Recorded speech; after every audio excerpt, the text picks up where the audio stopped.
Did you know you have a promised land?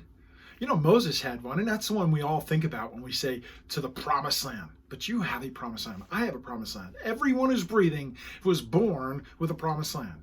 Promised land is your purpose and your passion. That is your promised land. And you were created with one. See, Moses was called to lead a nation of people, 6 million of them, out of bondage and go from where he was at, point A, to where they were supposed to be, point B, or the land of Canaan, the promised land. God said, you're going to go from here to there. That's where I'm going to take you. And it took them 40 years. But here's the funny thing. On a map, it was only about a 5-day walk at best from where they were to where they were supposed to get to. Here's the point. You're a lot closer to your purpose and passion than you can actually think.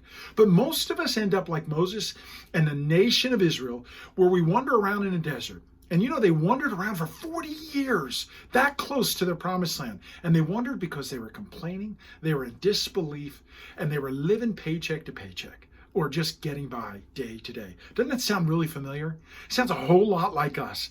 We're just getting by constantly. We're discontent, we're frustrated, and we don't believe it anymore.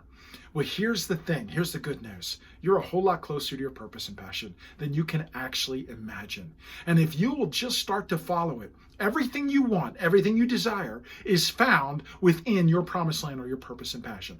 All the stuff that's overflowing, all the stuff you want, the power, the prestige, the popularity, the position, the prosperity, all of them are there. But you've got to follow your purpose and your passion. It takes 2 ingredients. Here's 2 things, 2 tips for you. You have to have, number 1, you have to have faith. You have to believe that the God that created the universe also created you. And he created you with a purpose and a passion. He created you with everything you will possibly need to fulfill and be successful in fulfilling your purpose and passion. Faith. Number 2, you have to be faithful. You've got to be faithful, which means faithful to your purpose and passion, not someone else's.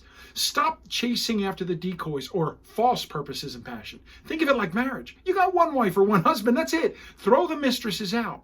All the decoys that are out there on the lake, forget about them. And those decoys are the power, prestige, popularity, position, those things are the decoys, and they're going to get you off track. That's what's affected me. Follow your purpose and your passion, and all the stuff that you want, all the things that are beyond your imagination are there for you. Become and stay the course. Follow what God has given you to your promised land. My name is Ed Carcarey. I'd love to connect with you. You can find me at edcarcarey.com. Find your passion. Find your life.